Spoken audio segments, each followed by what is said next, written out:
Hello everyone ਸਤਿ ਸ਼੍ਰੀ ਅਕਾਲ ਸਾਰਿਆਂ ਨੂੰ। ਗਿਲਸ ਮੈਂਟੋਰ ਦੇ ਈ ਲਰਨਿੰਗ YouTube ਚੈਨਲ ਤੇ ਮੈਂ ਜੋਤੀ ਮਲਹੋਤਰਾ ਤੁਹਾਡਾ ਸਾਰਿਆਂ ਦਾ ਬਹੁਤ-ਬਹੁਤ ਸਵਾਗਤ ਕਰਦੀ ਹਾਂ। ਤੇ ਆਪਾਂ ਤੁਹਾਨੂੰ ਜਿਵੇਂ ਪਤਾ ਹੀ ਹੈ ਕਿ ਸਾਇੰਸ ਦੇ MCQ ਸਟਾਰਟ ਕੀਤੇ ਹੋਏ ਨੇ ਤੇ ਬਹੁਤ ਸਾਰੇ ਲੈਕਚਰਸ ਆਪਣੇ ਸਾਇੰਸ ਦੇ MCQs ਦੇ ਹੋ ਵੀ ਚੁੱਕੇ ਨੇ ਤੇ ਮੈਨੂੰ ਹਲੇ ਵੀ ਇਹੀ ਕਮੈਂਟ ਆ ਰਹੇ ਨੇ ਇੰਗਲਿਸ਼ 'ਚ ਕਰਵਾਓ, ਪੰਜਾਬੀ 'ਚ ਕਰਵਾਓ, ਬਸ ਇਹੀ ਕੁਝ ਚੱਲ ਰਿਹਾ ਹੈ। ਠੀਕ ਹੈ, ਤਾਂ ਪਲੀਜ਼ ਮੈਂ ਇੱਕ ਗੱਲ ਕਹਿਣਾ ਚਾਹੂੰਗੀ ਕਿ ਕੰਸੈਪਟ 'ਤੇ ਧਿਆਨ ਦੇਵੋ, ਲੈਂਗੁਏਜ 'ਤੇ ਧਿਆਨ ਨਾ ਦੇਵੋ, because language doesn't matter. Science ਦੇ ਵਿੱਚ ਤੁਹਾਡਾ ਕੰਸੈਪਟ ਜਿਹੜਾ ਹੈਗਾ ਉਹ ਕਲੀਅਰ ਹੋਣਾ ਚਾਹੀਦਾ ਹੈ। ਅਗਰ ਤੁਹਾਡਾ ਕੰਸੈਪਟ ਕਲੀਅਰ ਹੈ ਦੈਨ ਇਸ ਤੋਂ ਉੱਪਰ ਕੁਝ ਵੀ ਨਹੀਂ ਹੈ। ਠੀਕ ਹੈ, ਅਤੇ ਚਲੋ ਫਿਰ ਆਪਾਂ ਸਟਾਰਟ ਕਰਦੇ ਹਾਂ ਅੱਜ ਦੇ MCQs। ਸਾਡਾ ਫਸਟ ਕੁਐਸਚਨ ਹੈ, ਜਦੋਂ ਦੋ ਬਲ ਉਲਟ ਦਿਸ਼ਾ ਵਿੱਚ ਲੱਗਦੇ ਹਨ ਤਾਂ ਕੁੱਲ ਬਲ ਕਿਸ ਦੇ ਬਰਾਬਰ ਹੁੰਦਾ ਹੈ। ਹੁਣ ਦੇਖੋ ਆਪਾਂ ਨੂੰ ਕੀ ਕਹਿ ਰਹੇ ਨੇ ਕਿ ਸਪੋਜ਼ ਕਰ ਲਓ ਇੱਕ ਆਬਜੈਕਟ ਹੈ, ਠੀਕ ਹੈ, ਇੱਕ ਬਾਕਸ ਹੈ ਇਹ 5 kg ਦਾ, ਠੀਕ ਹੈ, 5 kg ਛੱਡੋ 15 kg ਲਗਾ ਲੈਂਦੇ ਆਪਾਂ, ਹੈ ਨਾ। ਇਹ 15 kg ਦਾ ਇੱਕ ਬਾਕਸ ਆ, ਇੱਕ ਪਰਸਨ ਇਸ ਸਾਈਡ ਤੋਂ ਇਸ ਨੂੰ ਧੱਕਾ ਲਗਾ ਰਿਹਾ ਹੈ, ਦੂਸਰਾ ਪਰਸਨ ਇਸ ਸਾਈਡ ਤੋਂ ਇਸ ਨੂੰ ਧੱਕਾ ਲਗਾ ਰਿਹਾ ਹੈ। ਮੀਨਸ ਦੋ ਪਰਸਨਸ ਨੇ ਜਿਹੜੇ ਅਲੱਗ-ਅਲੱਗ ਡਾਇਰੈਕਸ਼ਨਸ ਤੋਂ ਇਸ ਬਾਕਸ ਨੂੰ ਧੱਕਾ ਲਗਾਉਣ ਦੀ ਕੋਸ਼ਿਸ਼ ਕਰ ਰਹੇ ਨੇ। ਤਾਂ ਆਪਾਂ ਇਹ ਦੱਸਣਾ ਹੈ ਵੀ ਕੁੱਲ ਬਲ ਕਿੰਨਾ ਲੱਗੂਗਾ। ਠੀਕ ਹੈ, ਕੁੱਲ ਬਲ ਅਸੀਂ ਕਿੱਦਾਂ ਪਤਾ ਕਰੂੰਗੇ ਕਿ ਕੁੱਲ ਬਲ ਕਿੱਦਾਂ ਲੱਗਿਆ, ਕਿੰਨਾ ਲੱਗਿਆ। ਸਪੋਜ਼ ਕਰ ਲਓ ਜਿਹੜੀ ਇੱਧਰਲੀ ਸਾਈਡ ਜਿਹੜਾ ਪਰਸਨ ਖੜਿਆ ਉਹ 10 ਨਿਊਟਨ ਦਾ ਬਲ ਲਗਾ ਰਿਹਾ ਹੈ, ਠੀਕ ਹੈ, 10 ਨਿਊਟਨ ਦਾ ਬਲ ਲਗਾ ਰਿਹਾ ਹੈ, ਅਤੇ ਜਿਹੜਾ ਇੱਧਰੋਂ ਪਰਸਨ ਖੜਾ ਹੈ ਉਹ 5 ਨਿਊਟਨ ਦਾ ਬਲ ਲਗਾ ਰਿਹਾ ਹੈ। ਇੱਧਰ ਵਾਲਾ ਪਰਸਨ 10 ਨਿਊਟਨ ਦਾ ਬਲ ਲਗਾ ਰਿਹਾ ਹੈ, ਇੱਧਰ ਵਾਲਾ ਪਰਸਨ 5 ਨਿਊਟਨ ਦਾ ਬਲ ਲਗਾ ਰਿਹਾ ਹੈ। ਤਾਂ ਜੇ ਆਪਾਂ ਕੁੱਲ ਬਲ ਮਤਲਬ ਟੋਟਲ ਜਿਹੜੀ ਫੋਰਸ ਆ, ਟੋਟਲ ਫੋਰਸ ਕੱਢਣੀ ਆ ਤਾਂ ਕਿਵੇਂ ਕੱਢਾਂਗੇ ਅਸੀਂ। ਤਾਂ ਟੋਟਲ ਫੋਰਸ ਕੱਢਣ ਲਈ ਅਸੀਂ ਦੋਨਾਂ ਦਾ ਅੰਤਰ ਕੱਢ ਲਾਂਗੇ। ਠੀਕ ਹੈ, ਕੀ ਕੱਢਾਂਗੇ, ਦੋਹਾਂ ਦਾ ਅੰਤਰ। ਸੋ 10 ਚੋਂ 5 ਗਏ, ਕਿੰਨਾ ਆਂਸਰ ਆ ਜਾਊਗਾ, 5 ਨਿਊਟਨ ਆਂਸਰ ਆ ਜਾਊਗਾ। ਸੋ ਇਸ ਕੁਐਸਚਨ ਦੇ ਵਿੱਚ ਅਸੀਂ ਕੀ ਕਰਾਂਗੇ, ਦੋਹਾਂ ਬਲਾਂ ਦਾ ਅੰਤਰ ਕੱਢਾਂਗੇ। ਕੀ ਕੱਢਾਂਗੇ, ਦੋਹਾਂ ਬਲਾਂ ਦਾ ਅੰਤਰ ਕੱਢਾਂਗੇ। ਹੁਣ ਅਗਰ ਆਪਾਂ ਇਸ ਤੋਂ ਆਪੋਜ਼ਿਟ ਦੇਖੀ ਕਿ ਲਾਈਕ ਸਪੋਜ਼ ਕਰ ਲਓ ਇੱਧਰ ਇੱਕ ਪਰਸਨ ਖੜਿਆ, ਠੀਕ ਹੈ, ਇੱਧਰ ਇੱਕ ਬਾਕਸ ਹੈ ਆਪਣੇ ਕੋਲ, ਇੱਧਰ ਦੋ ਪਰਸਨ ਨੇ, ਠੀਕ ਹੈ, ਦੋਨੋਂ ਜਿਹੜੇ ਪਰਸਨ ਨੇ ਇਸ ਡੱਬੇ ਨੂੰ ਢੱਕ ਰਹੇ ਨੇ। ਠੀਕ ਹੈ, ਜਿਹੜਾ ਇਹ ਵਾਲਾ ਪਰਸਨ ਹੈ ਉਹ ਜਿਹੜਾ ਇਹ ਵਾਲਾ ਪਰਸਨ ਹੈ ਉਹ ਇਸ ਡੱਬੇ ਨੂੰ 5 ਨਿਊਟਨ ਦੀ ਫੋਰਸ ਨਾਲ ਢੱਕ ਰਿਹਾ ਹੈ, ਇਹ ਵਾਲਾ ਪਰਸਨ 10 ਨਿਊਟਨ ਦੀ ਫੋਰਸ ਨਾਲ ਢੱਕ ਰਿਹਾ ਹੈ। ਹੁਣ ਦੇਖੋ ਜਿਹੜੀ ਫੋਰਸ ਆ ਉਹ ਸੇਮ ਡਾਇਰੈਕਸ਼ਨ 'ਚ ਲੱਗ ਰਹੀ ਆ, ਤਾਂ ਇਸ ਕੇਸ 'ਚ ਅਸੀਂ ਇਹਨਾਂ ਦੋਨਾਂ ਨੂੰ ਜੋੜਾਂਗੇ ਤਾਂ ਆਂਸਰ ਆਊਗਾ 15 ਨਿਊਟਨ। ਸੋ ਜਦੋਂ ਜਿਹੜੀ ਫੋਰਸ ਆ ਉਹ ਸੇਮ ਡਾਇਰੈਕਸ਼ਨ 'ਚ ਲੱਗਦੀ ਆ ਤਾਂ ਅਸੀਂ ਪਲੱਸ ਕਰਦੇ ਹਾਂ, ਅਤੇ ਜਦੋਂ ਜਿਹੜੀ ਫੋਰਸ ਹੈ ਉਹ ਡਿਫਰੈਂਟ ਡਾਇਰੈਕਸ਼ਨ 'ਚ ਲੱਗਦੀ ਆ ਤਾਂ ਅਸੀਂ ਮਾਈਨਸ ਕਰਦੇ ਹਾਂ। ਨੈਕਸਟ ਕੁਐਸਚਨ ਇਜ਼, ਪੱਤਿਆਂ ਦਾ ਧਰਤੀ 'ਤੇ ਆ ਕੇ ਗਿਰਨਾ ਕਿਸ ਬਲ ਦੀ ਉਦਾਹਰਨ ਹੈ।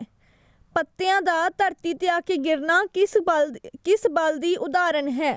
ਦੇਖੋ ਜਦੋਂ ਪੱਤੇ ਝੜਦੇ ਨੇ ਤੇ ਉਹ ਆ ਕੇ ਧਰਤੀ 'ਤੇ ਗਿਰ ਜਾਂਦੇ ਨੇ, ਤਾਂ ਉਹਦਾ ਰੀਜ਼ਨ ਕੀ ਹੈ, ਉਹਦਾ ਰੀਜ਼ਨ ਹੈਗਾ ਧਰਤੀ ਦਾ ਗੁਰਤਾ ਆਕਰਸ਼ਣ ਬਲ। ਧਰਤੀ ਕੀ ਕਰਦੀ ਆ, ਆਪਣੇ ਗੁਰਤਾ ਆਕਰਸ਼ਣ ਬਲ ਨਾਲ ਹਰੇਕ ਚੀਜ਼ ਨੂੰ ਆਪਣੇ ਵੱਲ ਆਕਰਸ਼ਿਤ ਕਰਦੀ ਆ, ਆਪਣੇ ਵੱਲ ਖਿੱਚਦੀ ਆ। ਸੋ ਇਸ ਕੁਐਸਚਨ ਦਾ ਜਿਹੜਾ ਕਰੈਕਟ ਆਂਸਰ ਹੈ ਉਹ ਹੈਗਾ ਗੁਰਤਾ ਆਕਰਸ਼ਣ ਬਲ, ਜਿਹਨੂੰ ਇੰਗਲਿਸ਼ 'ਚ ਕੀ ਬੋਲਦੇ ਹਾਂ ਅਸੀਂ, ਗ੍ਰੈਵੀਟੇਸ਼ਨਲ ਫੋਰਸ। ਕੀ ਬੋਲਦੇ ਹਾਂ, ਗ੍ਰੈਵੀਟੇਸ਼ਨਲ ਫੋਰਸ। ਐਂਡ ਮੈਂ ਹਰੇਕ ਲੈਕਚਰ ਦੇ ਵਿੱਚ ਇੰਗਲਿਸ਼ 'ਚ ਤੁਹਾਨੂੰ ਨਾਲ ਸਮਝਾ ਰਹੀ ਹਾਂ, ਠੀਕ ਹੈ, ਇੰਗਲਿਸ਼ 'ਚ ਮੈਂ ਹਰ ਇੱਕ ਚੀਜ਼ ਦੱਸ ਰਹੀ ਹਾਂ ਤੁਹਾਨੂੰ। ਸੋ ਗੁਰਤਾਕਰਸ਼ਣ ਬਲ ਹੁੰਦਾ ਹੈ ਗ੍ਰੈਵੀਟੇਸ਼ਨਲ ਫੋਰਸ। ਸੰਪਰਕ ਬਲ ਨੂੰ ਇੰਗਲਿਸ਼ 'ਚ ਬੋਲਦੇ ਹਾਂ ਕੰਟੈਕਟ ਫੋਰਸ, ਕੰਟੈਕਟ ਫੋਰਸ, ਠੀਕ ਹੈ, ਅਤੇ ਪੇਸ਼ੀ ਹੈ, ਪੋਸ਼ੀ ਨਹੀਂ ਹੈ, ਪੇਸ਼ੀ ਬਲ ਨੂੰ ਬੋਲਦੇ ਹਾਂ ਮਸਕੂਲਰ ਫੋਰਸ, ਮਸਕੂਲਰ ਫੋਰਸ। ਚੁੰਬਕੀ ਬਲ ਨੂੰ ਬੋਲਦੇ ਹਾਂ ਅਸੀਂ ਮੈਗਨੈਟਿਕ ਫੋਰਸ, ਮੈਗਨੈਟਿਕ ਫੋਰਸ। ਸੋ ਜਿਹੜਾ ਧਰਤੀ ਦੇ 'ਤੇ ਆ ਕੇ ਪੱਤੇ ਗਿਰਦੇ ਨੇ ਉਹਦਾ ਕਾਰਨ ਕੀ ਆ, ਉਹਦਾ ਕਾਰਨ ਹੈਗਾ ਗੁਰਤਾਕਰਸ਼ਣ ਬਲ। ਨੈਕਸਟ ਸਾਡਾ ਕੁਐਸਚਨ ਹੈ, ਜਦੋਂ ਦੋ ਵਸਤੂਆਂ ਇੱਕ ਦੂਜੇ ਨੂੰ ਦੂਰ ਧੱਕਦੀਆਂ ਹਨ ਤਾਂ ਇਸ ਦਾ ਕਾਰਨ ਕੀ ਹੋ ਸਕਦਾ ਹੈ। ਦੇਖੋ ਜਦੋਂ ਦੋ ਵਸਤੂਆਂ ਇੱਕ ਦੂਜੇ ਨੂੰ ਦੂਰ ਧੱਕਦੀਆਂ ਨੇ ਤਾਂ ਉਹਦਾ ਕਾਰਨ ਕੀ ਹੋ ਸਕਦਾ ਹੈ। ਦੇਖੋ ਜੇ ਆਪਾਂ ਚੁੰਬਕ ਦੀ ਗੱਲ ਕਰੀਏ, ਚੁੰਬਕ ਦੇ ਵਿੱਚ ਸਪੋਜ਼ ਕਰ ਲਓ ਆ ਚੁੰਬਕ ਹੈ ਇੱਕ, ਆ ਨੌਰਥ ਪੋਲ ਹੈ, ਆ ਸਾਊਥ ਪੋਲ ਹੈ, ਠੀਕ ਹੈ। ਆਪਾਂ ਨੂੰ ਪਤਾ ਚੁੰਬਕ ਦੇ ਦੋ ਧਰੁਵ ਹੁੰਦੇ ਨੇ, ਇੱਕ ਨੌਰਥ ਤੇ ਇੱਕ ਸਾਊਥ, ਤੇ ਇੱਕ ਹੋਰ ਚੁੰਬਕ ਹੈ, ਠੀਕ ਹੈ, ਉਹਦਾ ਵੀ ਇੱਕ ਨੌਰਥ ਪੋਲ ਹੈ, ਇੱਕ ਸਾਊਥ ਪੋਲ ਹੈ। ਜਦੋਂ ਅਸੀਂ ਨੌਰਥ ਪੋਲ ਨੂੰ ਨੌਰਥ ਪੋਲ ਦੇ ਨੇੜੇ ਲੈ ਕੇ ਜਾਵਾਂਗੇ ਤਾਂ ਇਹ ਦੋਨੋਂ ਚੁੰਬਕੇ ਜਿਹੜੇ ਹੋਣਗੇ ਆਪਣੇ ਆਪ ਨੂੰ ਇੱਕ ਦੂਜੇ ਤੋਂ ਦੂਰ ਧੱਕਣਗੇ, ਜੇ ਆਪਾਂ ਨੌਰਥ ਪੋਲ ਦੇ ਨੇੜੇ ਸਾਊਥ ਪੋਲ ਨੂੰ ਲੈ ਕੇ ਜਾਵਾਂਗੇ ਤਾਂ ਇਹ ਇੱਕ ਦੂਜੇ ਨੂੰ ਆਕਰਸ਼ਿਤ ਕਰਨਗੇ। ਠੀਕ ਹੈ, ਜਦੋਂ ਆਪਾਂ ਦੋ ਸੇਮ ਪੋਲਸ ਨੂੰ ਇੱਕ ਦੂਜੇ ਦੇ ਨੇੜੇ ਲੈ ਕੇ ਜਾਵਾਂਗੇ ਤਾਂ ਦੂਰ ਤੱਕਣਗੇ, ਜਦੋਂ ਡਿਫਰੈਂਟ ਨੂੰ ਲੈ ਕੇ ਜਾਵਾਂਗੇ ਤਾਂ ਆਕਰਸ਼ਿਤ ਕਰਨਗੇ। ਸਿਮਿਲਰਲੀ ਅਗਰ ਆਪਾਂ ਬਿਜਲੀ ਦੀ ਗੱਲ ਕਰੀਏ, ਇਲੈਕਟ੍ਰਿਸਿਟੀ ਦੀ ਗੱਲ ਕਰੀਏ, ਉਹਦੇ 'ਚ ਵੀ ਜੇ ਪੋਜ਼ਿਟਿਵ ਦੇ ਨੇੜੇ ਪੋਜ਼ਿਟਿਵ ਲੈ ਕੇ ਜਾਓਗੇ ਤਾਂ ਕੀ ਹੋਊਗੀ? ਰਿਪਲਸ਼ਨ ਹੋਊਗੀ। ਰਿਪਲਸ਼ਨ ਮਤਲਬ ਉਹ ਇੱਕ ਦੂਜੇ ਨੂੰ ਦੂਰ ਤੱਕਣਗੇ। ਜੇ ਪੋਜ਼ਿਟਿਵ ਦੇ ਜਿਹੜੇ ਨੈਗੇਟਿਵ ਲੈ ਕੇ ਜਾਓਗੇ ਆਪਾਂ ਤਾਂ ਇੱਕ ਦੂਜੇ ਨੂੰ ਅਟਰੈਕਟ ਕਰੂੰਗੇ। ਸੋ ਜਿਹੜਾ ਇਹ ਪ੍ਰੋਪਰਟੀ ਹੁੰਦੀ ਆ ਰਿਪਲਸ਼ਨ ਦੀ, ਮਤਲਬ ਦੂਰ ਤੱਕਣ ਦੀ ਜਿਹੜੀ ਪ੍ਰੋਪਰਟੀ ਹੁੰਦੀ ਆ, ਕਿਸੇ ਚੀਜ਼ ਨੂੰ ਆਪਣੇ ਵੱਲ ਅਟਰੈਕਟ ਕਰਨ ਦੀ ਪ੍ਰੋਪਰਟੀ ਹੁੰਦੀ ਆ, ਇਹ ਜਾਂ ਤਾਂ ਚੁੰਬਕੀ ਬਲ ਦੀ ਸਥਿਤੀ ਵਿੱਚ ਹੁੰਦੀ ਆ ਜਾਂ ਫਿਰ ਸਥਿਰ ਬਿਜਲੀ ਬਲ ਦੀ ਸਥਿਤੀ ਵਿੱਚ ਹੁੰਦੀ ਆ। ਠੀਕ ਹੈ, ਜਾਂ ਤਾਂ ਜੇ ਮੈਗਨੈਟਿਕ ਫੋਰਸ ਲੱਗ ਰਹੀ ਆ ਉਸ ਵਿੱਚ ਇਹ ਚੀਜ਼ ਪੋਸੀਬਲ ਹੈ, ਰਿਪਲਸ਼ਨ ਤੇ ਅਟਰੈਕਸ਼ਨ, ਜਾਂ ਫਿਰ ਜੇ ਇਲੈਕਟ੍ਰੋਸਟੈਟਿਕ ਫੋਰਸ ਲੱਗ ਰਹੀ ਹੈ, ਇਲੈਕਟ੍ਰੋਸਟੈਟਿਕ ਫੋਰਸ ਲੱਗ ਰਹੀ ਆ ਉਸ ਵਿੱਚ ਵੀ ਇਹ ਚੀਜ਼ ਪੋਸੀਬਲ ਹੈ। ਇਲੈਕਟ੍ਰੋਸਟੈਟਿਕ ਫੋਰਸ ਨੂੰ ਸਥਿਰ ਬਲ ਕਿਹਾ ਜਾਂਦਾ ਹੈ। ਸੋ ਇਸ ਕੁਐਸਚਨ ਦਾ ਕਰੈਕਟ ਆਂਸਰ ਹੈ ਆਪਸ਼ਨ ਨੰਬਰ ਡੀ, ਚੁੰਬਕੀ ਬਲ ਜਾਂ ਫਿਰ ਸਥਿਰ ਬਿਜਲੀ बल। चुंबकीय बल मीन्स मैग्नेटिक फोर्स, स्थिर बिजली बल मतलब इलैक्ट्रोस्टैटिक फोर्स। सो इस क्वेश्चन का जो करैक्ट आंसर है वो ऑप्शन नंबर डी है। रगड़ बल हमेशा गति करती हुई वस्तु ते लगता है अते इसकी दिशा की हो सकती है। देखो रगड़ बल की हुंदा है, सपोज कर लो ਤੁਸੀਂ ਇੱਕ ਜਿਹੜੀ ਬॉल ਹੈ ਉਹ ਸੁੱਟੀ ਆ, ਠੀਕ ਹੈ, ਤੁਸੀਂ ਇੱਕ ਧਰਤੀ ਦੇ ਉੱਤੇ ਇੱਕ ਬॉल ਸੁੱਟੀ ਆ, ਜਿਹੜੀ ਉਹ ਬॉल ਹੋਊਗੀ ਆਫਟਰ ਸਮ ਟਾਈਮ ਉਹ ਬॉल ਕੀ ਹੋਊਗੀ? ਰੁਕ ਜੂਗੀ। ਉਹ ਕਿਉਂ ਰੁਕੂਗੀ? ਕਿਉਂਕਿ ਧਰਤੀ ਹੈ ਜਿਹੜੀ ਉਹ ਉਸ ਜਿਹੜਾ ਧਰਤੀ ਦਾ ਰਗੜ ਬਲ ਹੈ ਉਹ ਉਸਨੂੰ ਰੋਕਣ ਦੀ ਕੋਸ਼ਿਸ਼ ਕਰੂਗਾ। ਜੇ ਬॉल ਜਿਹੜੀ ਹੈਗੀ ਹੈ ਉਹ ਇਸ ਦਿਸ਼ਾ 'ਚ ਜਾ ਰਹੀ ਹੈ, ਜੇ ਬॉल ਇਸ ਦਿਸ਼ਾ 'ਚ ਜਾ ਰਹੀ ਆ ਤਾਂ ਜਿਹੜਾ ਧਰਤੀ ਦਾ ਰਗੜ ਬਲ ਲੱਗੂਗਾ ਉਹ ਇਸ ਦਿਸ਼ਾ 'ਚ ਲੱਗੂਗਾ। ठीक है, अगर बॉल इस दिशा से जा रही है तो धरती का रगड़ बल इस दिशा च लगूगा, मतलब ऑपोजिट साइड ते लगूगा। ठीक है, सो आप कह सकते हैं कि रगड़ बल की हुंदा है, रगड़ बल जिहड़ा हुंदा है वो किधर किहड़ी डायरैक्शन च लगदा है? हमेशा गति की उल्ट दिशा च लगदा है। मतलब अगर कोई चीज़ इस डायरैक्शन च गति कर रही है तो रगड़ बल ऑपोजिट लगदा है। सो इसदा आंसर आ जाऊगा ऑप्शन नंबर सी, गति की दिशा के उल्ट। नैक्सट क्वेश्चन की है, दाब की है? दाब की है, दाब नूं इंग्लिश च बोलते हैं प्रैशर। प्रैशर दाब की है, दाब नूं इंग्लिश च प्रैशर बोलते हैं। सो दाब हुंदा है, दाब की हुंदा प्रैशर। सो प्रैशर की हुंदा है? प्रैशर हुंदा है फोर्स अपॉन एरिया, या तुसीं ये भी कह सकते हो force per unit area. Force per unit area नूं असीं बोलते हैं की बोलते हैं? दाब बोलते हैं। सो इस क्वेश्चन का करैक्ट आंसर होगा फोर्स पर यूनिट एरिया, मतलब बल बटा खेत्रफल।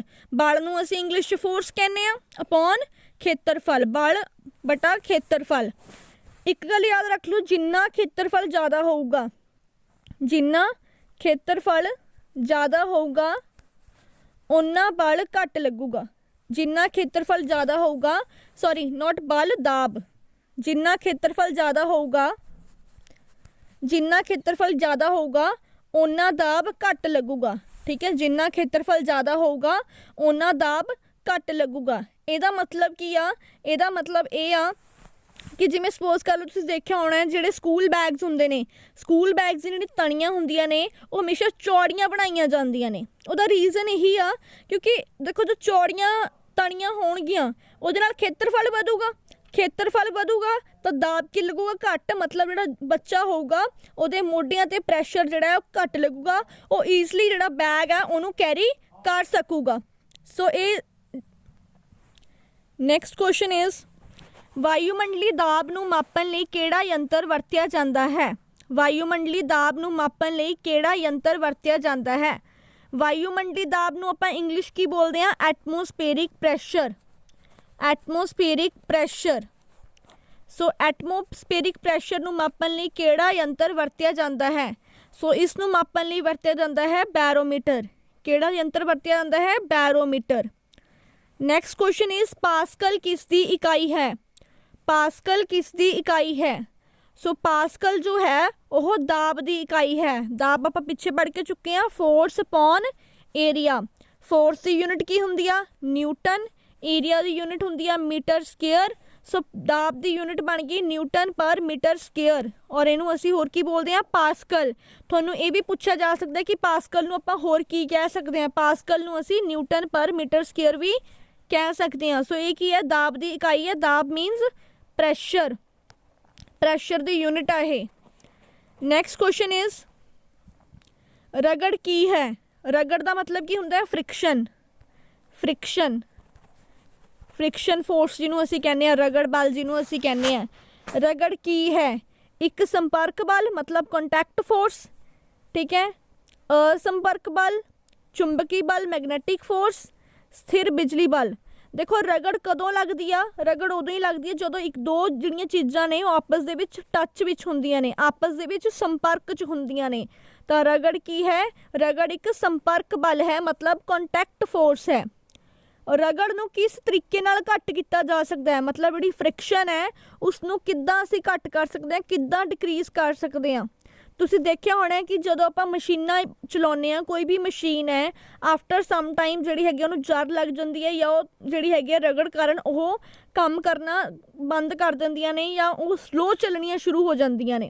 तो रगड़ नूं किद्दां घट किया जा सकता है, तो रगड़ दे लई असीं या तां असीं मशीनां नूं तेल दिंदे आ या असी ग्रीस यूज़ करते हैं, पाउडर। तुसीं देखिया होना आपां कैरम बोर्ड छोटे हुंदे जदों खेडदे हुंदे सीगे तो कैरम बोर्ड खेडदे हुंदे सी उत्ते पाउडर पा लैंदे सीगे, है ना। वो पाउडर काहदे लई हुंदा सीगा ताकि जिहड़ी वो जो भी है ना आपां खेडदे सी ताकि जिहड़ा हैगा वो समूथ हो जाए, जिहड़ा सरफेस है कैरम बोर्ड दा समूथ हो जाए, ठीक है, ताकि रगड़ घट लगे। तो रगड़ नूं घट करन लई असीं तेल भी यूज़ करते हैं, असीं ग्रीस भी यूज़ करते हैं, असीं पाउडर भी यूज़ करते हैं। सो आंसर की आ गया इहदा सारे, असीं सारे यूज़ करते हैं। नैक्सट क्वेश्चन तरलों द्वारा लगाए गए बल नूं की कहंदे ने, ठीक है, तरलों द्वारा लगाए गए रगड़ बल नूं की कहंदे ने।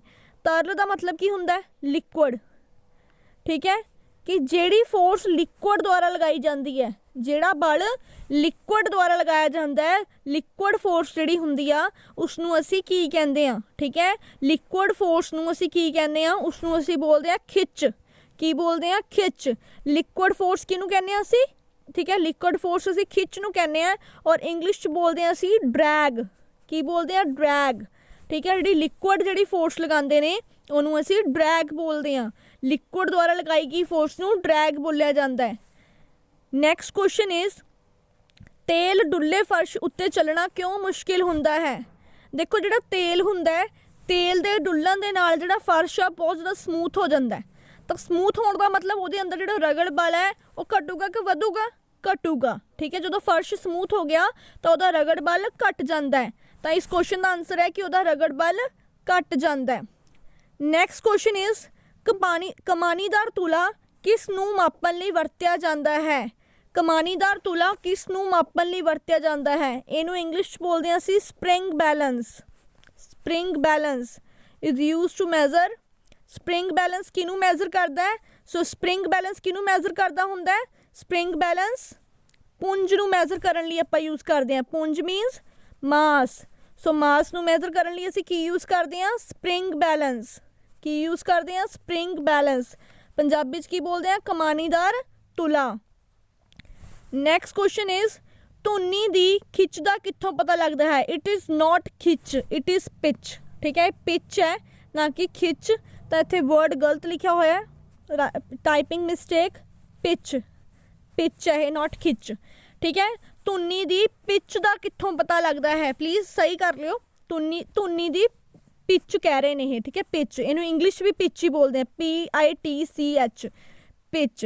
देखो पिच जी क्वालिटी आ जिथों ये पता लगता है कि आवाज़ भारी आ या फिर जी तिखी आवाज़ है। तुसीं देखिया होना है कि जिहड़ियां वूमेन हुंदियां ने, मतलब औरतां हुंदियां ने, उन्हां दी जिहड़ी आवाज़ है वो थोड़ी पतली हुंदी आ ते थोड़ी तिखी हुंदी आ। उहदा मेन कारण की आ, उहदा मेन कारण हुंदा है पिच। पिच उहदा मेन कारण हुंदी आ कि पिच कारण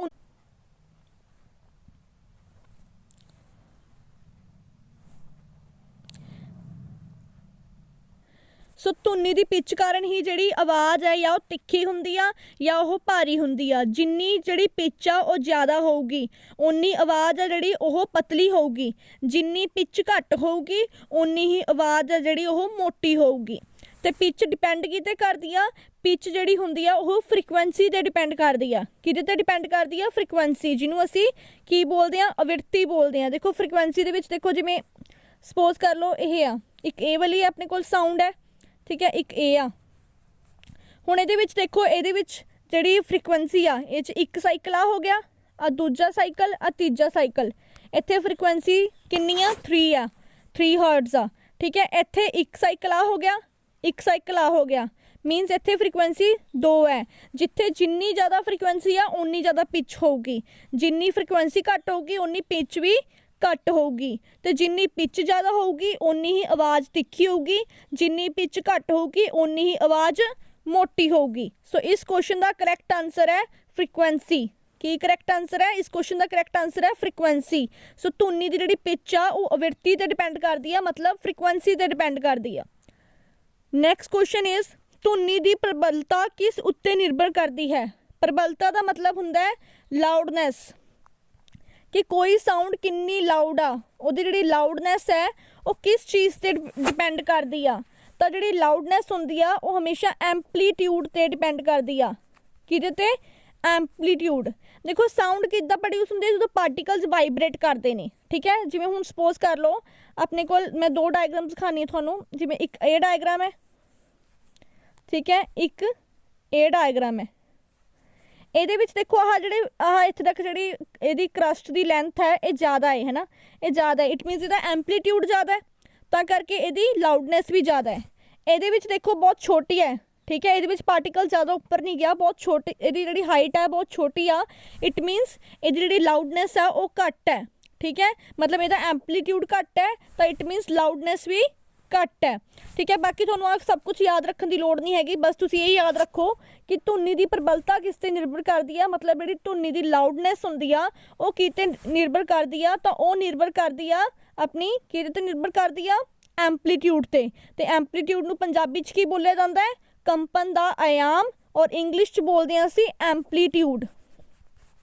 ਕੀ ਬੋਲਦੇ ਹਾਂ? ਐਂਪਲੀਟਿਊਡ ਬੋਲਦੇ ਹਾਂ। ਸੋ ਕਿਤੇ ਨਿਰਭਰ ਕਰਦੀ ਹੈ ਧੁਨੀ ਦੀ ਪ੍ਰਬਲਤਾ? ਐਂਪਲੀਟਿਊਡ 'ਤੇ। ਜਿੰਨਾ ਐਂਪਲੀਟਿਊਡ ਜ਼ਿਆਦਾ ਹੋਊਗਾ ਉਨੀ ਪ੍ਰਬਲਤਾ ਵੀ ਜ਼ਿਆਦਾ ਹੋਊਗੀ, ਮਤਲਬ ਲਾਊਡਨੈਸ ਵੀ ਜ਼ਿਆਦਾ ਹੋਊਗੀ। ਸੋ ਇਹ ਸੀਗੇ ਅੱਜ ਦੇ 15 ਕੁਐਸਚਨ। ਹੋਪ ਸੋ ਤੁਹਾਨੂੰ ਸਮਝ ਆ ਗਏ ਹੋਣਗੇ। ਅਗਰ ਸਮਝ ਆ ਗਏ ਤਾਂ ਪਲੀਜ਼ ਲਾਈਕ ਕਰ ਦਿਓ। ਅਗਰ ਨਹੀਂ ਵੀ ਸਮਝ ਆਏ, ਜਿਹੜਾ ਕੁਐਸਚਨ ਨਹੀਂ ਸਮਝ ਆਇਆ ਤੁਸੀਂ ਕਮੈਂਟ ਕਰਕੇ ਪੁੱਛ ਸਕਦੇ ਹੋ। ਸੋ ਪਲੀਜ਼ ਵੀਡੀਓ ਨੂੰ ਲਾਈਕ ਕਰੋ, ਸ਼ੇਅਰ ਕਰੋ ਅਤੇ ਕਮੈਂਟ ਕਰਨਾ ਨਾ ਭੁੱਲਿਓ। So thank you very much guys.